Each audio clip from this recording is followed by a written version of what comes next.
वर्षाच्या सुरुवातीला जानेवारी फेब्रुवारी महिन्यामध्ये दूध उत्पादक शेतकरी संघर्ष समितीच्या नेतृत्वाखाली जे प्रचंड आंदोलन दूध उत्पादकांचं झालं, त्या पार्श्वभूमीवर दुग्ध विकास मंत्री राधाकृष्ण विखे पाटील यांनी दुधाला 34 रुपये भाव मिळेल अशा प्रकारे दूध उत्पादकांना आश्वासित केलेलं होतं। नागपूर अधिवेशनात सुद्धा त्यांनी या आश्वासनाचा पुनरुच्चार केलेला होता। काही दिवस अनुदानाचं नाटक झालं, आता मात्र गेले 3-4 महिने दूध उत्पादक आपलं दूध अवघ्या 24 रुपये प्रति लिटरने विकतोय। देशभरामध्ये हीच सरासरी 35 ते 45 रुपये लिटरची असताना प्रति लिटर 15 ते 16 रुपयाचा तोटा रोज दूध उत्पादक महाराष्ट्रामध्ये सहन करतोय।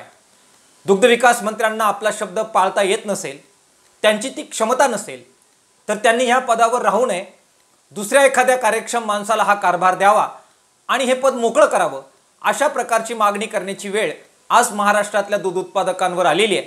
राधाकृष्ण विखे पाटील आणि राज्याचे मुख्यमंत्री दोघांनाही मला विनंती करायची आहे की हा मुद्दा सिरियसली घ्या।